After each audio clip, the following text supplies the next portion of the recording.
to Angel to Paige. I like Pangel. I know, it's great. It's great. You can see this is the future of what the Dallas Wings maybe want to do. So we got a CBA update right as we were logging on. This is the key piece. We finally get to know what it is the Players Union is asking for. I'm a hot girl. I'm a hot girl. I get anything I want. This is my world. I make big moves in my big heels. Since the day that I was born, I've been a big deal. I'm a hot girl. I'm a hot girl.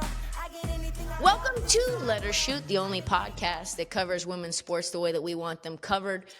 No kid gloves, just respect for the game, for the fans, for the players. Really, mostly for the fans. I feel like when you give kid gloves, it's very disrespectful to a fan base. You need to be able to trust us. If you're liking our stuff, please follow us and subscribe on YouTube. We thank you wherever you watch or listen, but YouTube is our favorite platform to grow at the Daily W Sports. Thank you so much. Hype us up as well. Also, wherever you get your podcast, subscribe and like and follow there also. It is a Monday morning, Sarah, and what are we talking about? Sorry, I got distracted because my cat has apparently found the wrapping paper. So, well, we're talking college hoops, we're talking Team USA hoops, and we're talking a little bit of Trinity Rodman, but I want to start with also there's a new WNBA PA counter offer. Yes, new breaking news. Literally as we signed on to record this, there was a CBA counter offer, so we're going to dive into that. I haven't even looked at it. Trista's looked a little bit at it, so she's going to fill me in on what's going on.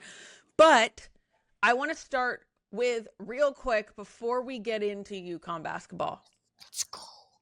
I want to talk about the volleyball. I don't know that you watched it, but I watched this weekend. The Elite Eight, the NCAA regionals were this weekend. Last hurrah at the home venues before it moves to, I want to say, Kansas City for the finals and for the Final Four. And there were upsets abound. Nebraska's 33-game win streak came to a close with probably the upset of all upsets, Texas A&M, who took it through 5 sets. They played every single point of volleyball that they were able to play in that match. And it was, I have to tell you, one of these girls' verticals is 10-7. 10 feet 7? Yes.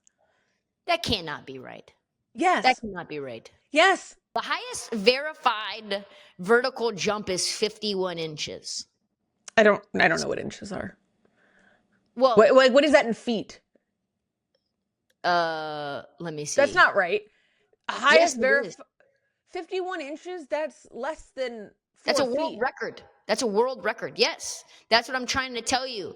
Doesn't have a vertical max of 10 feet. Are you kidding me? No, I'm saying when she can get to 10-7. She is like 6'5". So she's a vertical of whatever. So you're talking about feet. Yeah, but you can't call it a vertical. All I'm saying is no. That's what they called it on the. I'm just telling you. That's what they called it on the broadcast. Because you got her height plus her standing reach plus her vertical. So that's how you have to do it. So that means she could dunk easily, pretty easily. My theory is that really tall straight women play volleyball and really tall gay women play basketball. It's like how they. That's a great take. That is like, it's like how they diverge in like middle school, you know? It's like, which one are you going to go to, volleyball or basketball? Well, what if they play both? Bye. They're bi. Because I had a friend, what if they play softball, volleyball, and basketball? Excuse les? They play, hold on. If they play 3 sports, they're probably gay. Okay. Just regardless of the sports, if they play 3 of them. That's a good point. This is probably what it was. So anyway, Nebraska's out. Harper Murray is out. It was an exciting game. If Harper you Murray have, took the loss on her chest. she did. I, by the way, thought Harper Murray was a senior this whole time, and I was like, why is no one making a bigger deal out of this being Harper Murray's last game? But it's because it's not. She's a junior. But Rebecca Alec, it was her final game. She was really emotional after the game. She was crying. By the way, though, there are two Texas A&M players out of their big three that are dub clubbers as of this weekend. So, That's I amazing. guess so. We're team Texas A&M the whole way. Do we know what is it Gig'em? I think it's Gig'em.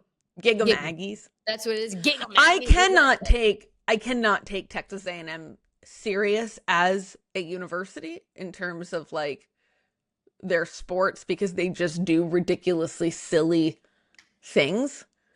I like that though. It's a little corny.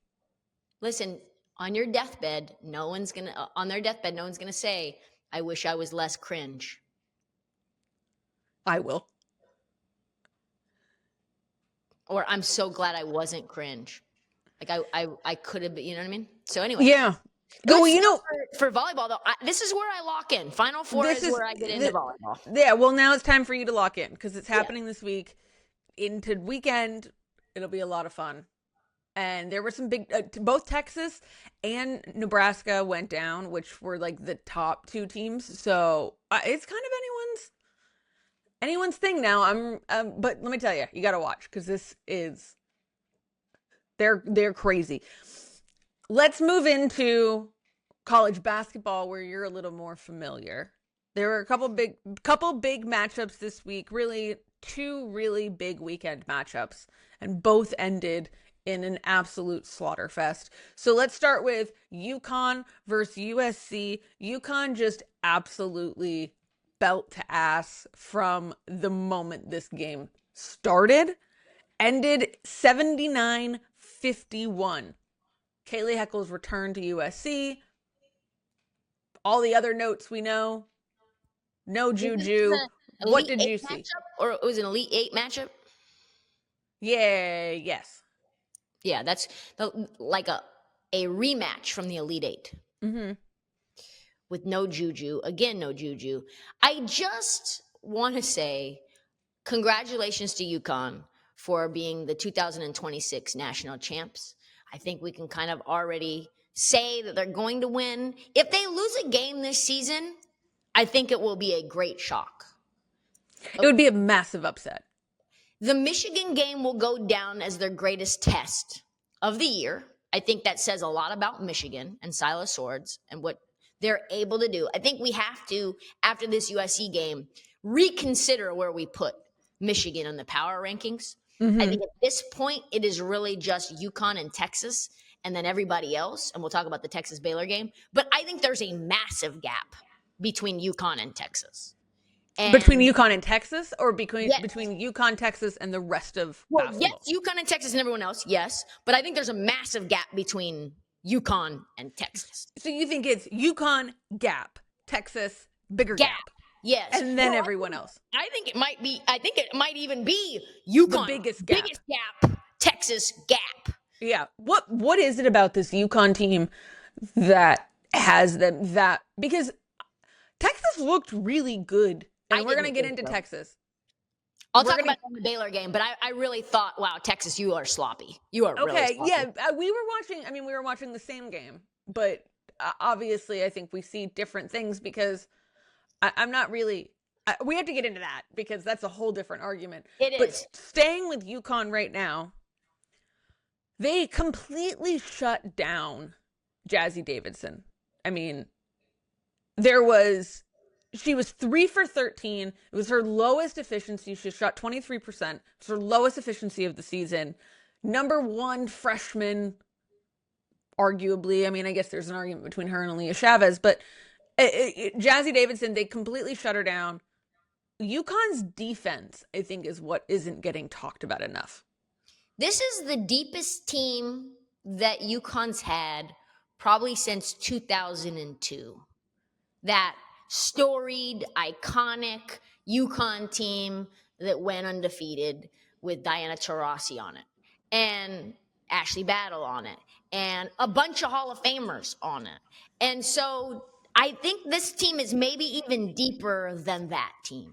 And so you've got the UConn's defense is stifling, and they want to pressure you full court, 94 feet the entire game, right? They want to have a very aggressive on-ball defense.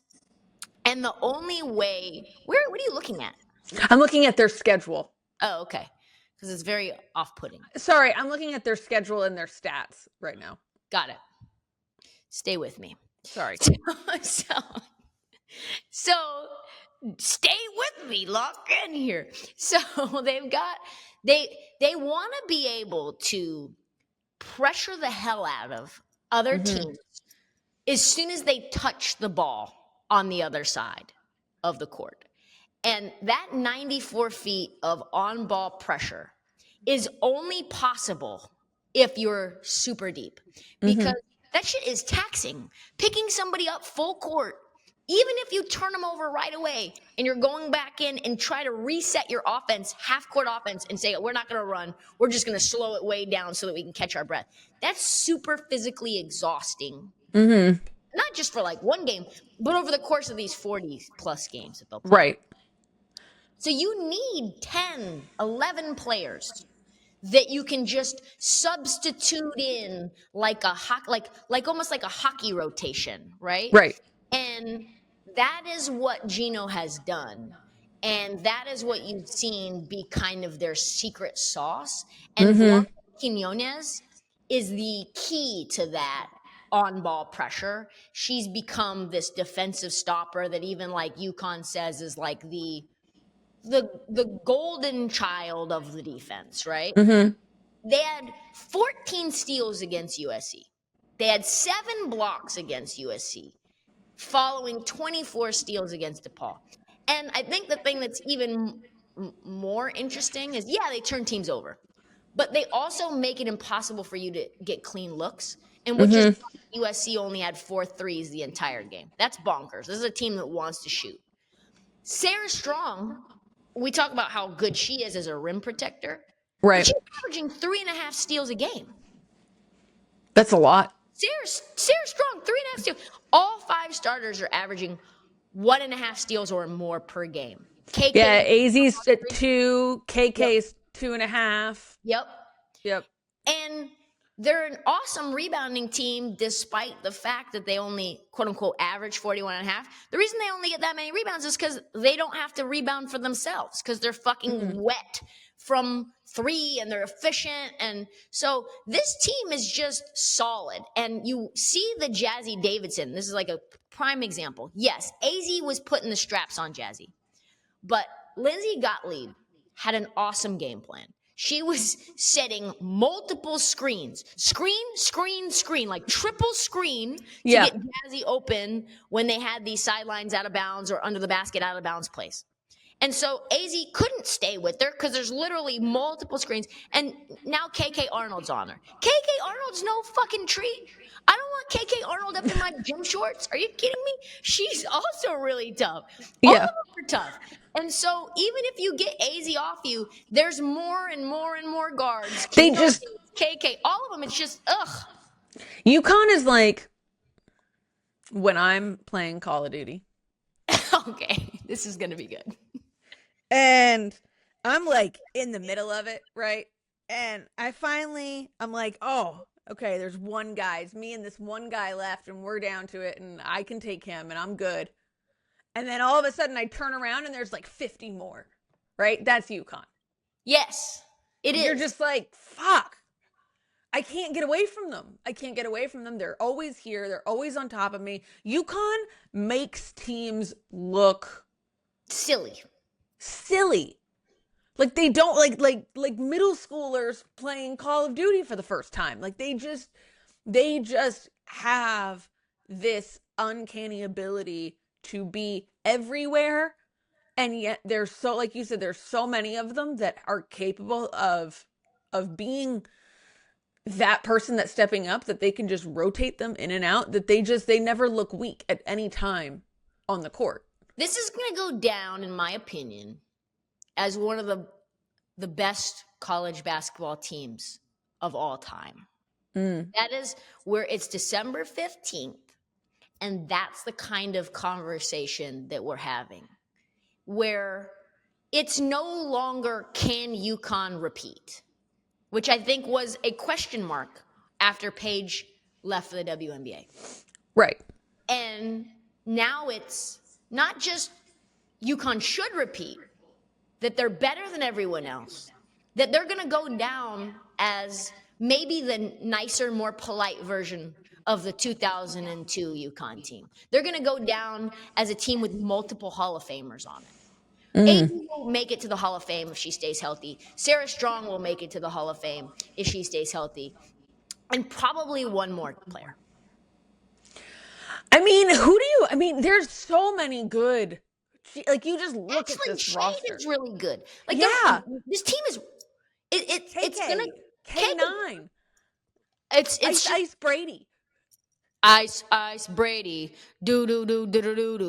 No, I don't know. It's, it really is kind of disgusting. And if this was a men's team, this was like an MNBA team.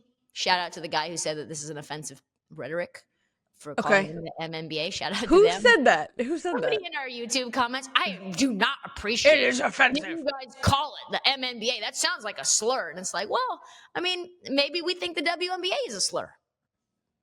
Yeah. You know, maybe we think calling it the WNBA is a slur. So do you know that they have 4 players, by the way, 4 players right now that are shooting over 36% from 3? Yeah, man, that's like top tier offense. Sorry, not only 4, top tier defense. They get easy buckets in transition, but even if they don't do that, they still are able to get highly efficient, easy looks. Sarah Strong running the floor, playing point guard-esque, doing, her best Jokic impression. You've got KK there setting the floor. You got K9 there setting the floor. You have AZ who can play a little point guard. You got her coming off the screens. You got her constantly moving.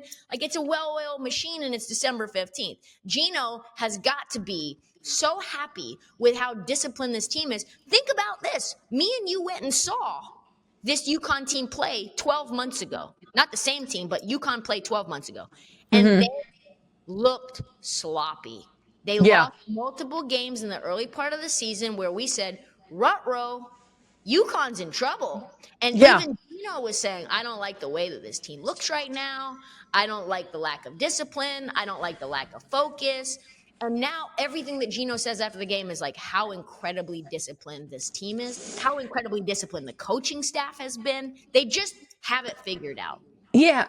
When I went to Big East Media Day, Gino talked a little bit about, like, he kind of hinted to that, right? Like, he was like, they asked him about having 14 players on the roster, and he was like, well, we got to see how they all mesh together. Like, that doesn't mean that 14 players are going to play. It's just because we don't know if they're all going to be able to rotate in. I think we're seeing him work through that rotation right now.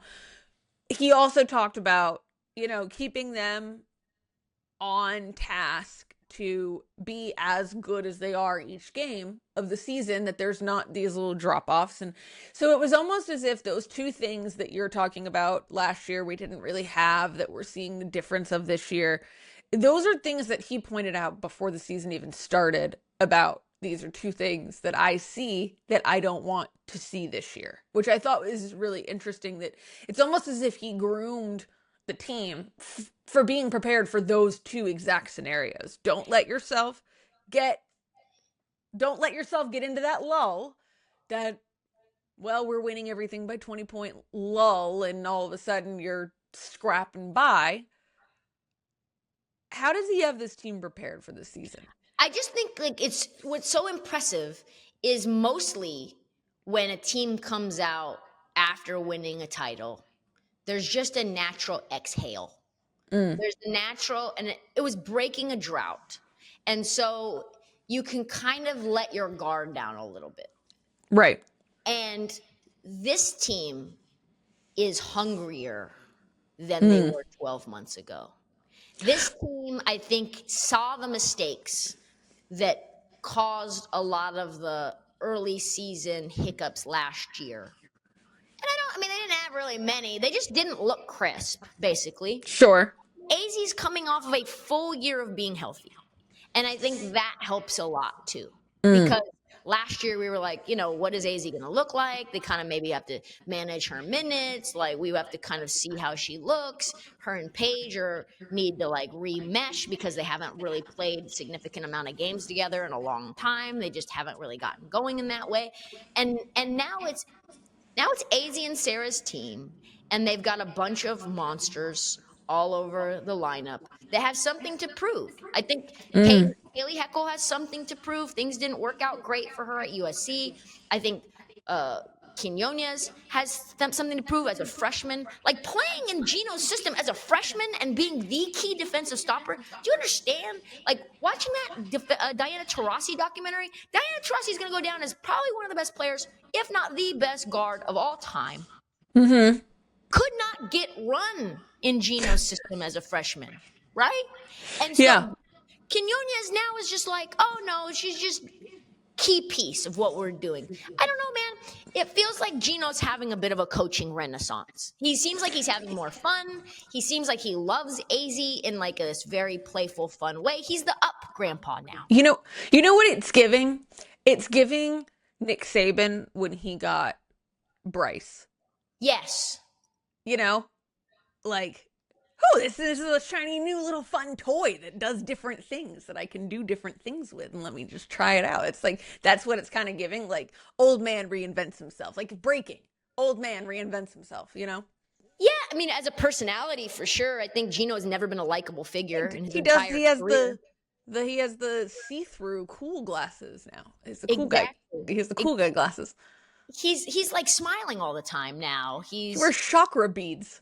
Yeah, he goes on podcasts. I mean, I love this version of Gino. If Gino was like this early on in his career, I think UConn would have been a lot more likable. This is like a super likable UConn team too. And I think it's because they beat you by 40 and they're like, great game. You guys. And they do a TikTok with you afterwards. Yeah. Yeah.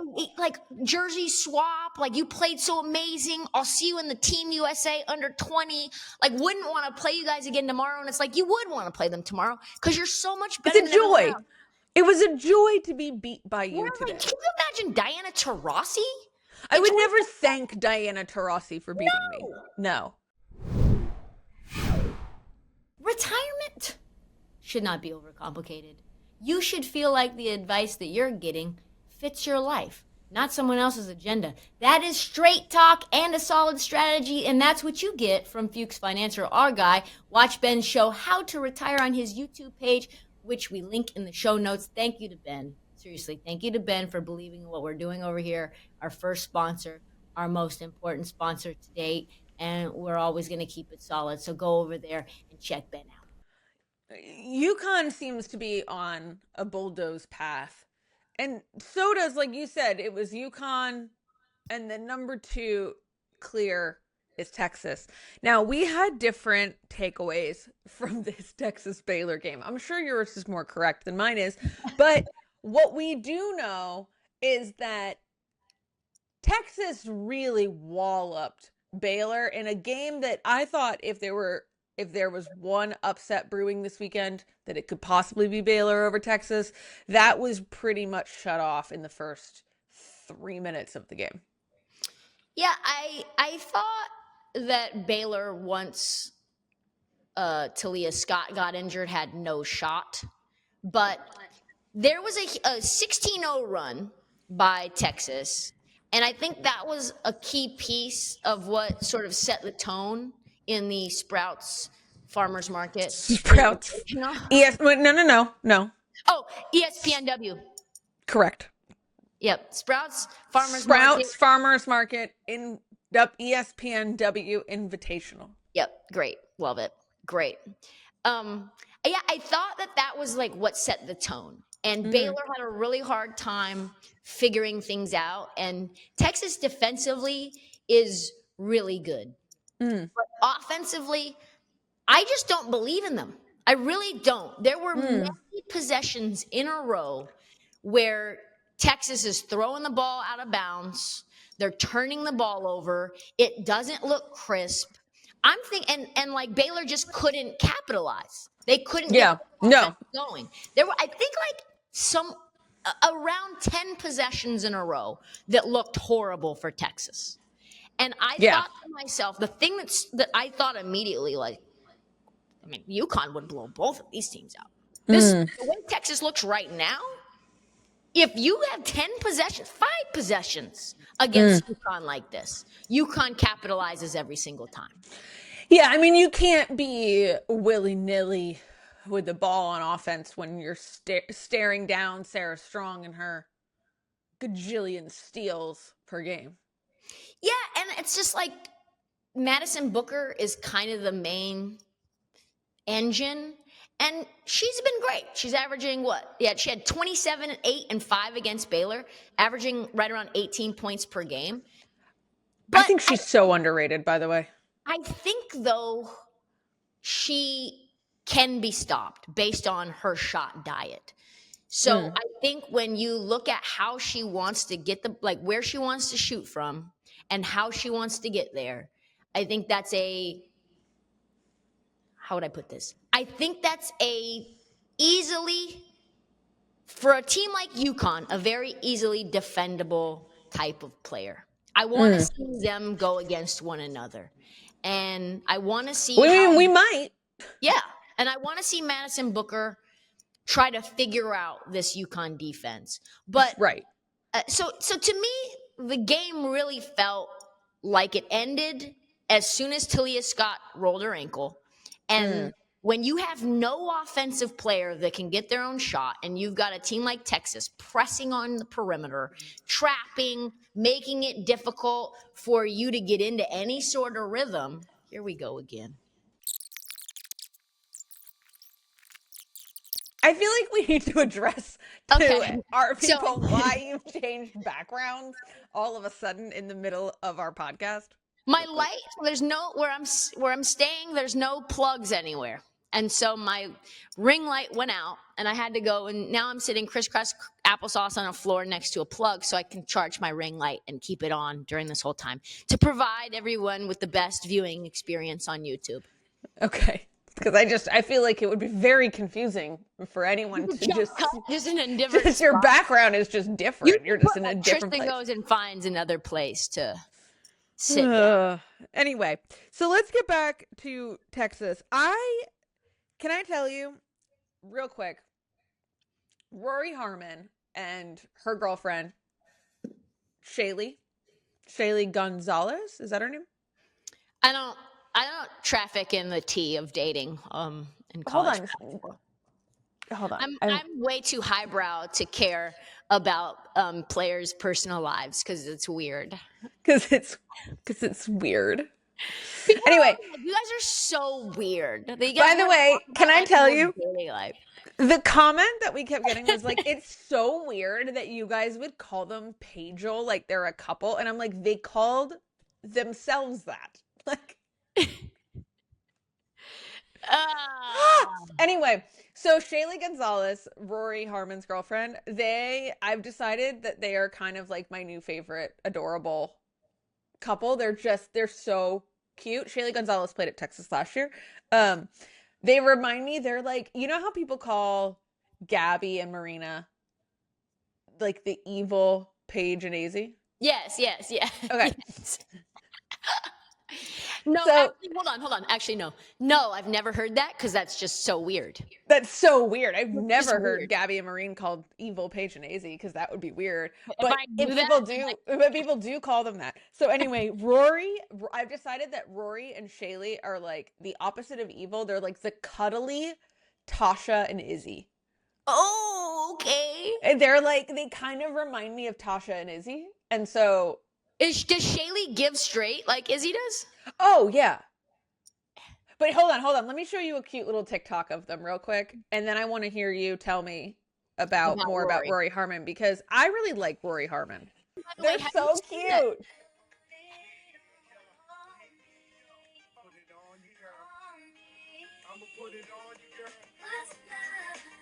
They're cute. They're cute. I like them. The baddie alert. She's a bad. Rory Harmon got herself a baddie for sure. Have you seen that new trend on Instagram or TikTok where it's femme girls talking about why they like mask women? And it's no, but that sounds exactly like the trend I should hop on. Yeah, so it's literally like it's like me when people ask me why I like a girl that wears boys' clothes, and it's like she had dumps like a truck. Oh yeah. What? Baby, move your butt. But I think I sing it again. It's just that like loop, and then they just do this about like, and then it's like take your sports bra off kind of a thing. Anyway, speaking as a lesbian who wears boys' clothes, I love that straight women are into that. Anyway, continue. Back to Rory Harmon. We are so derailed on basketball talk, and I know people are going to be calling us weird and old. And why are these two 30-plus-year-old women? They call us. We don't have to say the age. Fucking disrespectful. Do not say I'm 40 until I'm 40. Okay. Also, if people could stop calling. Okay. Yeah. You're stepping on me. Do not call me 40 until I'm 40. I'm hanging on by a thread. You know how like when you're in your 20s, you're like, oh, I'm 30, right? Or like, oh, I'm 25, but you're really 29 or you're really 24, but you want to like round up because you like want to be older. I'm going to promise you 38, 39, you're not rounding up when you tell people how old you are. I am 39 and I will be 39 until May 28th of next year. So don't be like these 40-year-old women are weird talking about Paige and AZ or Rory and her girlfriend because we're in fucking what sports culture is, okay? Like, yeah. Program. And I've got 4 years and 2 months, and I'm hanging on to those. Yeah, you should. Hang on as long as you can. Don't round every little bit that I can. Give me a Rory Harmon now that we've finally gotten out of this part of it. Give me a Rory Harmon evaluation. What? Because I really like Rory Harmon, and you were talking about Madison Booker, but I like seeing, I think they're more than just Madison Booker. Yeah. Short queen, Rory Harmon. Short queen. She's been incredible this year. Short mask, tall femme. Yes, short mask, tall femme. Averaging over 9 assists per game the last 6 games. And Texas has played 5 ranked teams this year. And that's the thing I think that Texas has over everyone else, is that they've played quote unquote good teams. And they've beat them. They've beat them all. And she has an assist to turnover ratio in those games of over 4-1. And that is an absurd statistic. She just doesn't turn the ball over. No. Last 3 games, she's had 34 assists, 2 turnovers. It's insane. So when you said they were playing sloppy, I was like, well, now how could that be when Rory Harmon is not turning the ball over whatsoever? Other people were, and it was just loosey-goosey shit going on out there, especially in the first half. I'm going to be honest. Fourth quarter, didn't really tune in a lot because that game was already done. I think Rory Harmon, 5th-year senior, it's going to be really fascinating. And I hate to do this now because it's a little bit of cold water on things. It's going to be fascinating to see Rory and how if she can translate to the WNBA. Because anytime you're that small, you got to be pretty much perfect in every way. We saw Ari McDonald, take this team to her team for Arizona to the national title. And was playing like Kobe, playing like Kyrie, and had to get on a hardship deal with the Fever, right? So I'm really fascinated about this. She doesn't shoot a lot of threes, Rory. She only has 6 on the season. That's probably the biggest weakness in her game. And so again, like, how does that translate to the next level? I think she has to develop there. But she's a true point guard. She wasn't actually great in the Baylor game. I will say that. She didn't look offensively like she had it, but they didn't really need her to do much because Baylor lost Talia Scott to an ankle very early, and they were playing ahead the entire game. I want to talk more about Baylor. Not today. We'll get more into it on Friday because I want to get your thoughts on what they can do now if Talia Scott is going to be out long term, because I think absolutely nothing. Yeah, not great. But I want to get us off of college basketball to the young and turnt crowd. The young and turnt team. So weird. It's so weird that you would say that, Sarah. Team USA, young and turnt. Did you not see this? I do. No, I do. But anything cultural that like is personal, I just am going to call us weird before somebody else does. It's weird that you would say, it's weird that you would say that it's young and turnt. Even the young and turnt team, even though they call themselves the young and even turnt. though they called themselves the young and turnt team. So Team USA had a little, which by the way, I have a lot of thoughts about the US basketball team, but I don't feel like you normally see this much stuff coming out from camp, especially like a winter camp that's not for a tournament. There's no Olympics, there's no FIBA, there's nothing going on. It was just hey, let's all meet down in, I'm assuming it was Florida. Duke? No, it was a Duke. It was a Duke. That's right. Yes, because it was Kara Lawson. So it was like, hey, let's all meet in Chapel Hill and just like film some stuff. Let's film some shit, which is a lot of it was done too. Sue Bird did a long interview with. Yeah, like it was a lot of stuff. But we had all kinds of stars that were called up to this camp. Paige, Juju, Lauren Betts, Rakia was there, Sonia Citron was there, Aaliyah Boston, Angel, Caitlin, Paige, Dearica Hamby, Paige. There was more, but those are the ones that are popping off on the top of my head. Chelsea Gray was there. I don't know if you saw a couple highlights from her yesterday, but she was just putting them all on skates. And I was like, Chelsea, this is so unnecessary to do to everyone right now. But she's like, I'm not old. I'm not dusty.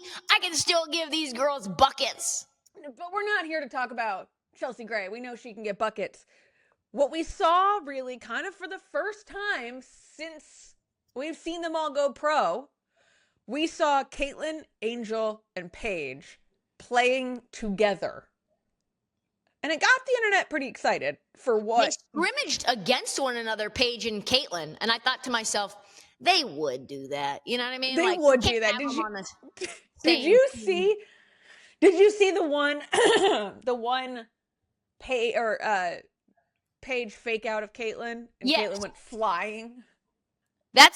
This is internet propaganda, okay? Like, this is a part of trying to... Caitlin apparently is in the best shape of her life. She feels healthy for the first time in, like, 2 years and rested. But this is all part of the stratification, the pitting against Paige and Caitlin. There will be no Caitlin. I can promise you that. Caitlin?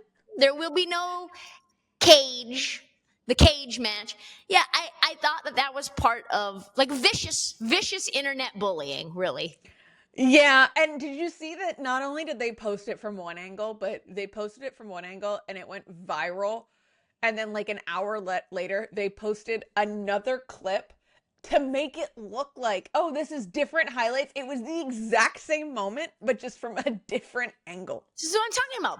Internet propaganda. Whoever runs anti-Caitlin internet propaganda. Whoever runs Team USA is definitely... The social account? Yeah, they're definitely a Paige fan. I thought in general, before I talk about the young and turnt team, because I think they're just so exciting and fun, I thought I have a hot take. Okay.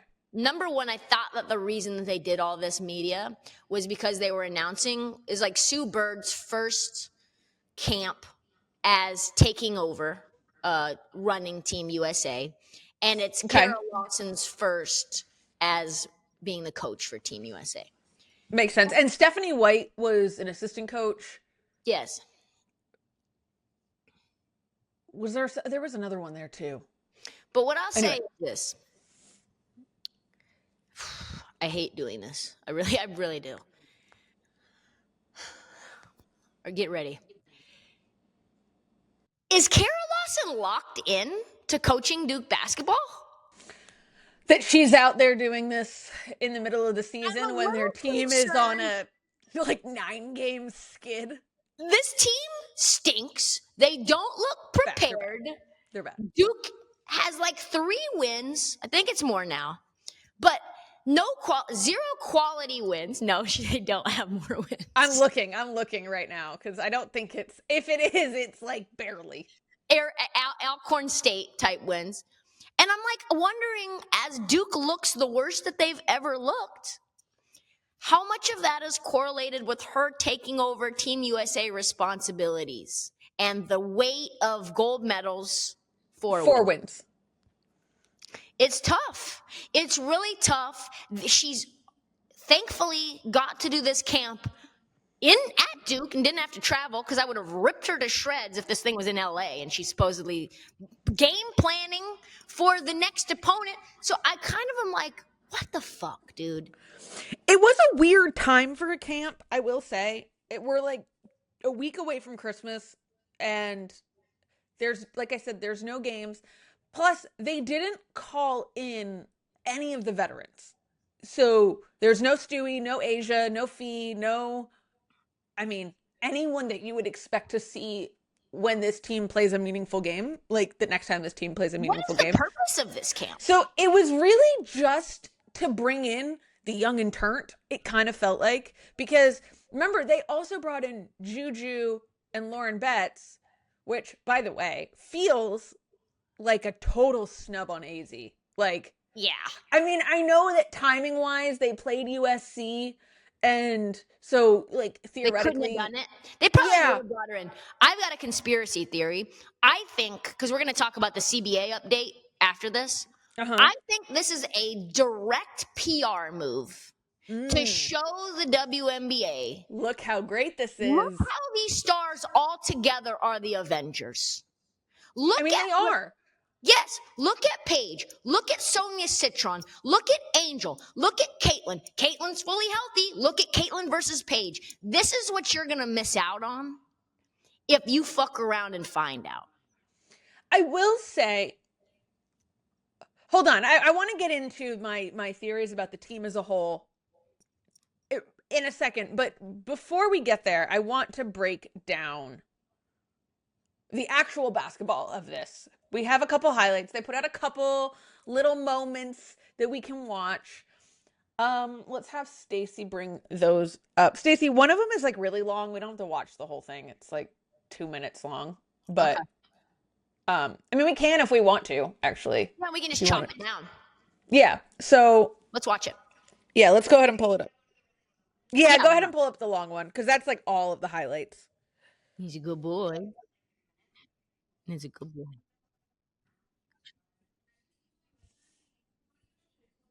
You can close your mic.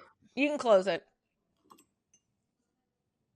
I want to get into my whole thing of this is the US basketball team's chance to swoop in when the US national team soccer is kind of lacking stars. Oh, I like that.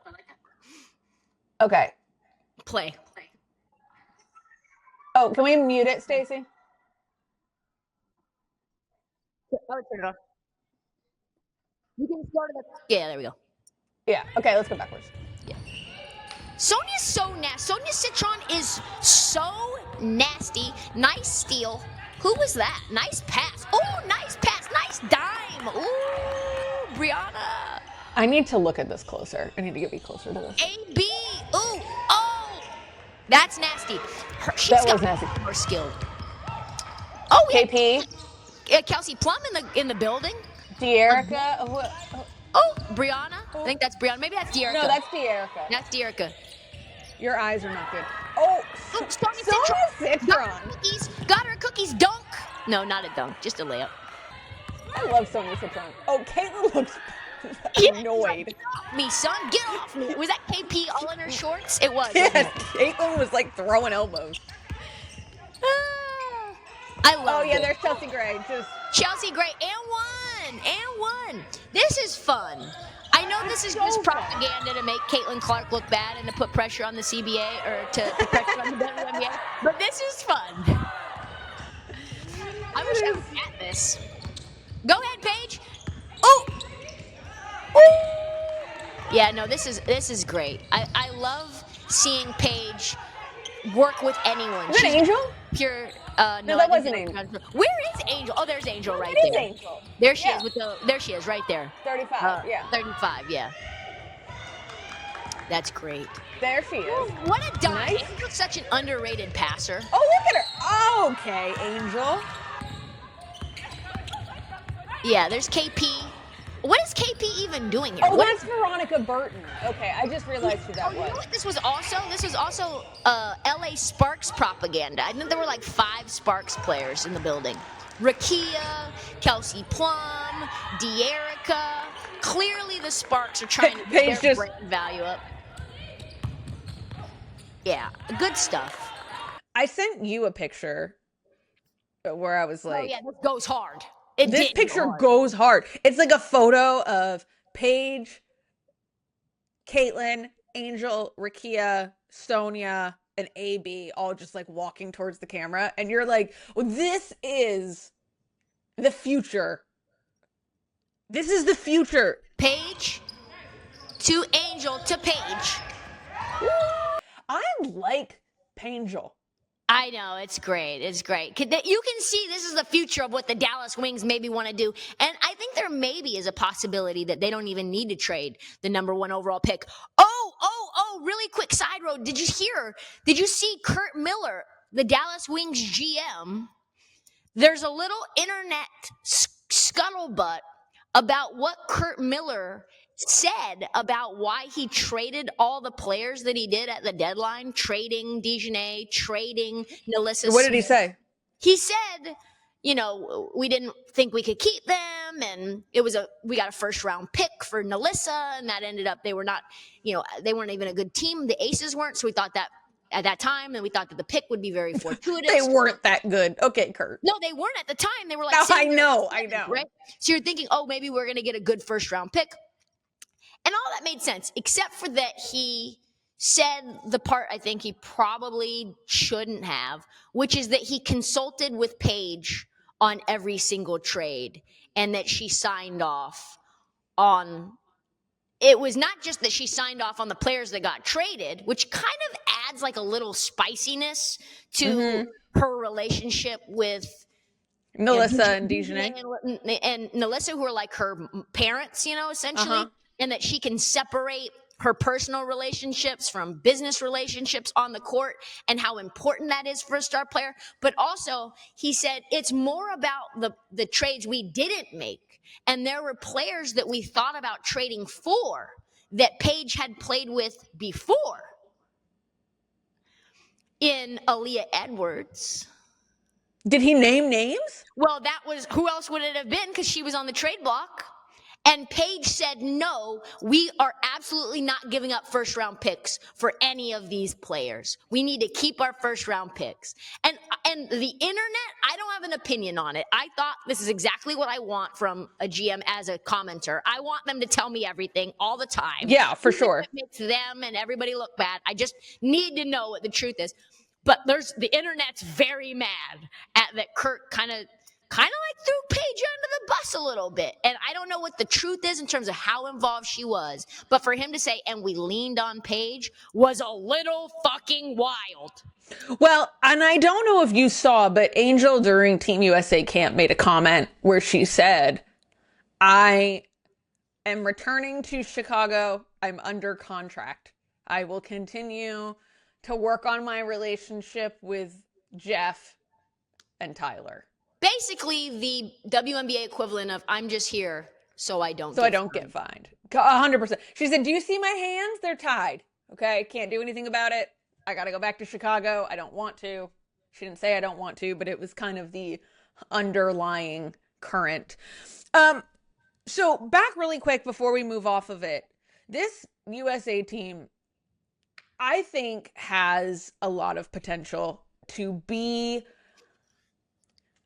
I've asked you this before. Why is the U.S. women's basketball team not as loved, as beloved as the U.S. soccer team, which I think there's a lot of reasons we don't see them in as many tournaments or together and on the stage, and club is a little more important than country when it comes to pro than it is if with basketball than it does with soccer.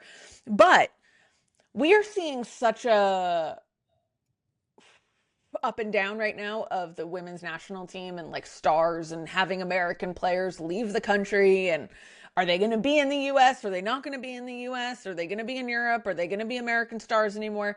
And I really do think that right now is a perfect opportunity for USA basketball to kind of move into that spot, that canyon that's getting created by Alyssa Thompson going to the UK and Trinity Rodman possibly going to the UK.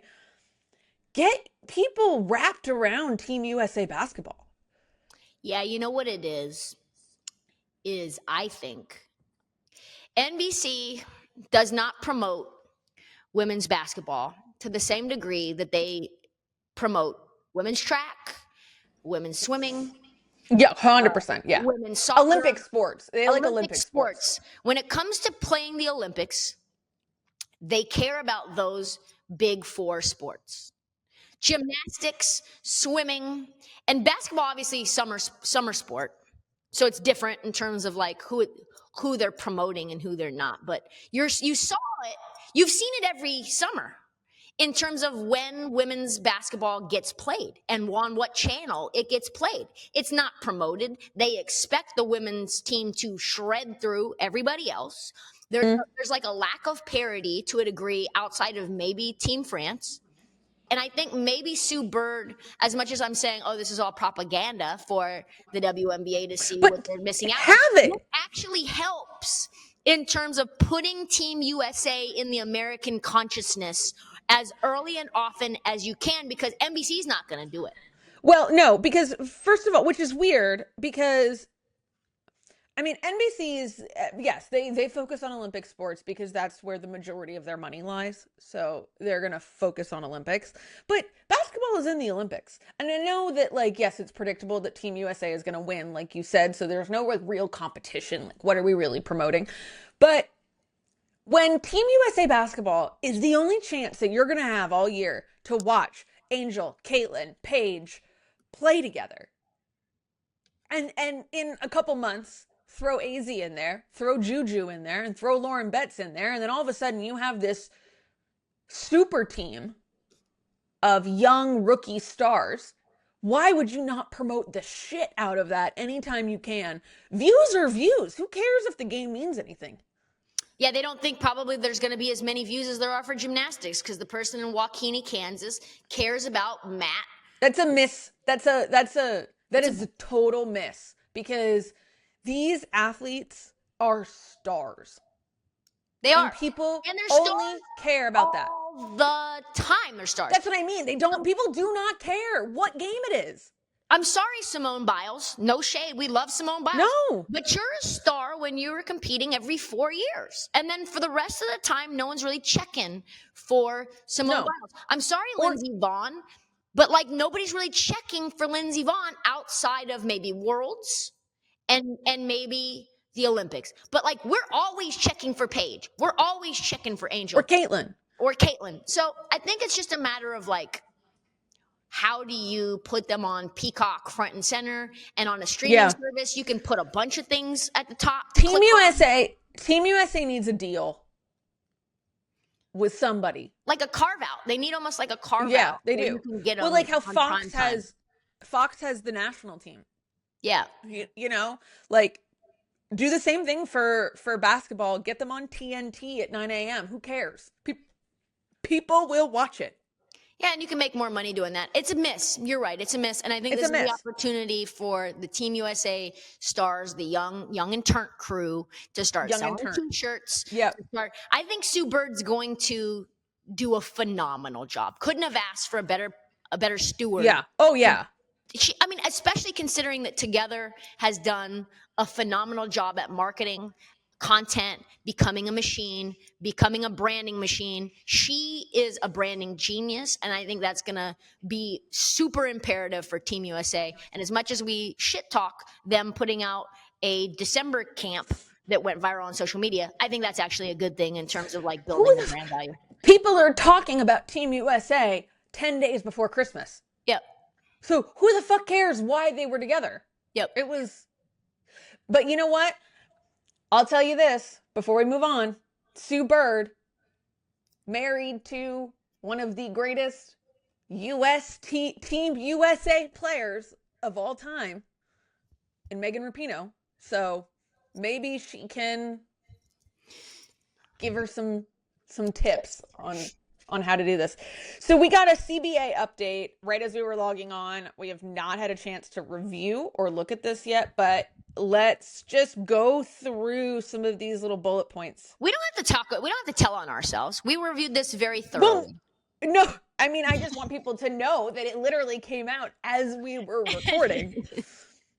So a couple of these notes, let's go through them. League and players are far apart, mainly over revenue sharing. Players want 30% of total revenue. This is the key piece. We finally get to know the main crux of what it is the players union is asking for. I knew they would never even fathom 50-50 split based on how the pie is split up with all these NBA owners.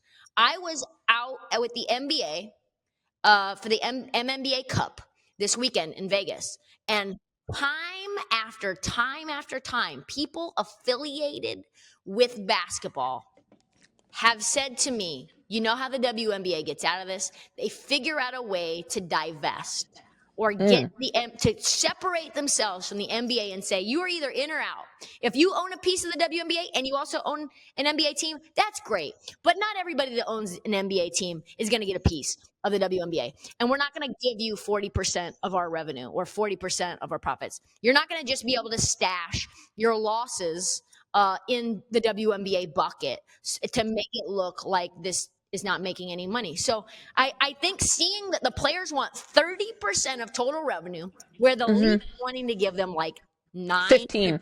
Yeah, but it's like been like it says under 15, but decreases over time. So like it's horrible. It's a horrible deal. It's not a good deal. They've been getting like 8% or 9% of total revenue, but like as almost like a derived number. It's not like an actual revenue split. It's just what the percentage actually is based on what they give out, which is a fixed amount. It sort of changes based on like inflation over time. So 30% is what they want.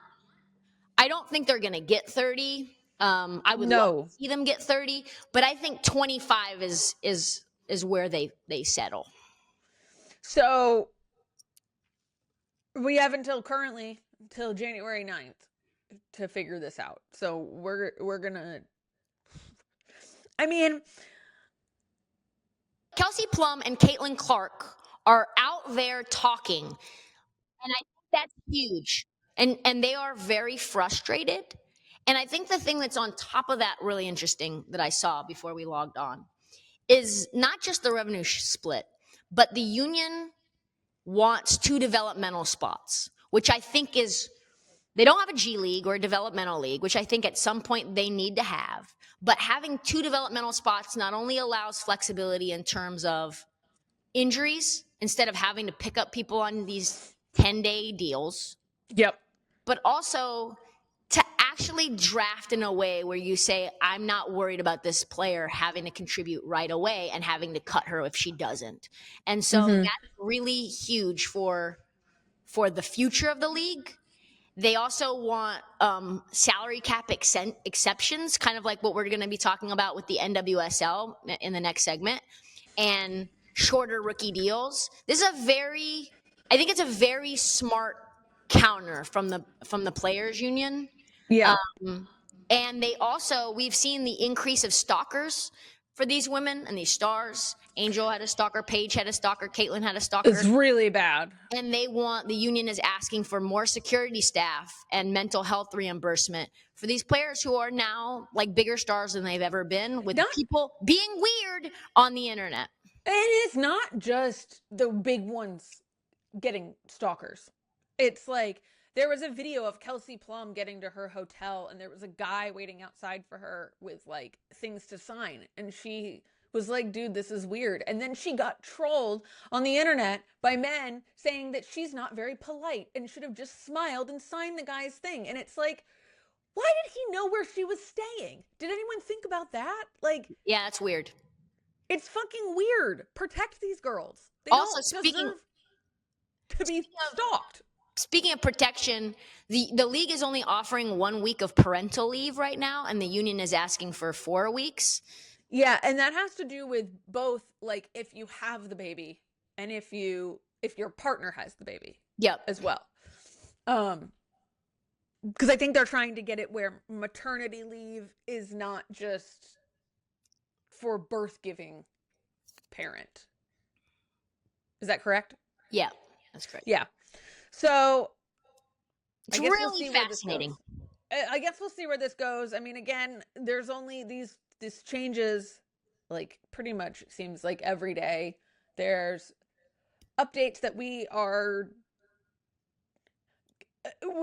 really know where we're going. We have until, like I said, January 9th. I'm sure we'll get 5 or 6 more updates between now and then. But I think this is the biggest player union update that we've received Yes. to date, and we finally have numbers attached. I asked Nafisa Collier at the Unrivaled event, what is the revenue split that you guys are wanting? Do you know what number that is? And she said yes. Would not tell me. Now we know the initial number that they asked for was 33%, and the union or in the league flat out said absolutely fucking not.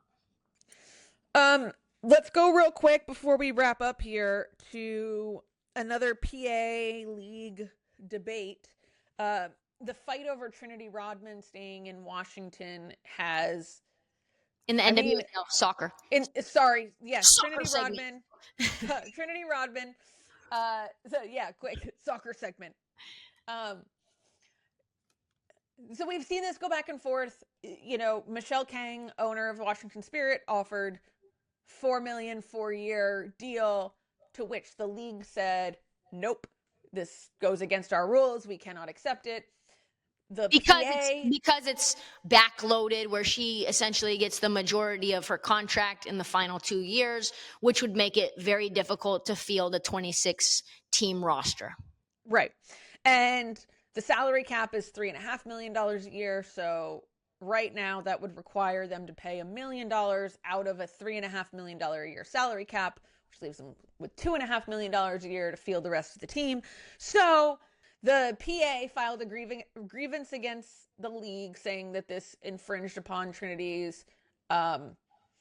What was the exact They said that this is well within their rights in the CBA, and that the league is vetoing this. Free agency. Rights. Yeah, the league is vetoing this for no reason, despite the fact that, you know, maybe $2 million. It'll be a $5 million cap in the last year of this proposed deal, and like we'll call it $2 million out of that $5 million. It's just impossible, and the PA is calling it a creative strategy. And so now they're sort of going back and forth. And I asked the league and like people close to the league that are a part of these discussions, like, how come they can't have like a designated player rule like they have in the MLS? What are the downsides to that? And that was a few weeks ago when the grievance was filed. And the answer that I got is, there's not really that many downsides. And so now we're getting an update on that, which is, smart by me, that the board of governors has now approved this new roster rule. That's essentially the designated player exception. Yeah, it's called the HIP, the high impact player, which would allow them to pay designated star players up to $1 million off the salary cap a year. Yes. It's like outside of the cap, that only counts against the cap for very fractional amounts. And the rule needs formal approval before it can take effect. Yeah. And the PA is kind of, where are we at with the PA? Why have we not heard? Because the board of governors, the owners, said, we're good with it.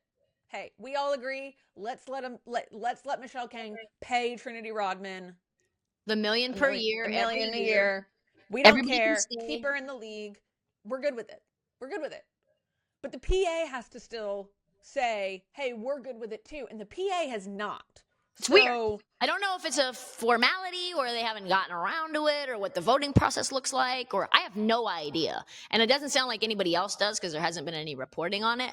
But like the PA says no to this, then I kind of feel like the PA is talking out of their ass and they're like just putting their foot down because this is a good thing. This is a good thing. Rule is a good thing. Yeah, because they can increase that $1 million a year. And maybe you can get $2 million a year. And then all of a sudden we can start buying some of these players that we've lost to the WSL back into the league. Yeah. Angel City can go and buy Alyssa Thompson back from Chelsea. We can... people forget this. There was a time that the MWSL had Sam Kerr in the United States and lost her. There are a lot of players that we have lost because of money. And so this is a good thing. Let these teams have their Messi that they're bringing in and paying millions of dollars to boost. I mean, look at what Messi did for the MLS. Why would you not? I'm going to say this right now. If the PA believes they're going to go up against Jessica Berman, who is a lawyer. No, I was going to say who is a labor lawyer, who understands the confines of collective bargaining agreements more than probably any commissioner of any league in history, who was the chief legal counsel in a very similar case in the NHL, and she believes she's got good standing. I think that the PA is very naive to believe that they are in a good spot when it comes to winning this arbitration. Yeah. So it seems like they're sticking with the arbitration, that they really believe that Berman went against Trinity's rights. I mean, we're going to see. This is getting really interesting. I want to see Trinity stay. I think she will. I think what all of this means to me... They're trying really hard to keep her here. And all of this means to me is that Trinity knows that the best place for her is in Washington and wants to stay pretty much like no matter what, if she can get anywhere close to the money that she'll get in the WSL. So to me, it feels like a deal is imminent and that both sides want her here. So I'm very optimistic that this will work out. Well, I hope so, because I would be devastated and I don't want to have to move to London. So... Which is where you'll go if Trinity. Which is where I'll go, because I mean, if I. So you're a stalker. You're a Trinity Rodman stalker. It's weird, guys. You guys are so weird. Great show, Sarah. Also, side note, we have an old injured player that's back on top. 40. She's 40. God, she's so old. Lindsey Vonn, the 40-year-old weirdo, is back, baby. 41 technically. 41. But Lindsey Vonn won her, what was it? Her 80 somethingth downhill, first in 7 years. She's fun. Lindsey Vonn is, do you want to know? I remember, I'll just kind of end it on this. I remember when Lindsey Vonn dated Tiger Woods. That was all the talk back when I was working at Golf Channel. And the people who had met Lindsey would always say, like, this is a weird couple. Like, I just cannot picture. They're like, Lindsey is one of those people that, like, there is not a challenge that she will not take on. And Tiger Woods was that challenge at that one point. And Lindsey Vonn, now, this is that for her. She's just going to take on this challenge and run with it. 44 World Cup downhill wins for Lindsey Vonn. More than her age. Just incredible stuff for Lindsey Vonn. The sport is much more interesting, kind of like Tiger Woods. They're similar in that way. The sport without them in it is not nearly as enticing to casual fans. No. And so she has total World Cup wins across all disciplines to 83, Sarah. That is fucking... Have you ever noticed there's like certain athletes, right? Tiger Woods is one of them. Michael Jordan was one. Trying to think of others who have retired and then come back. And then retired and come back, yeah. Like who have or not retired necessarily, but Phillip they're Rivers. done. Phillip Rivers. Tom Brady. Tom Brady. One. Yeah. You know, where they're like, I'm done. I'm not playing anymore. They sit out like a year or even less, and they're like, I physically cannot do that. Lindsey Vonn is that in women's sports. She's like, her and Allison Felix are like, there's literally nothing you can do or say to me that will make me stop trying to win. I'm happy for her. We saw her. I love that for her. We saw her in Beaver Creek last year. I met her when she announced her return. So and very exciting stuff. So, great show, Sarah. We'll be back Friday with the college episode. There's going to be lots to break down. Addie Crooks continues to be fucking dominant. We also had Addie Brown have a huge game. We'll talk more about some of the college basketball slates for this week. 1, 2, 3, Sarah. Let her shoot.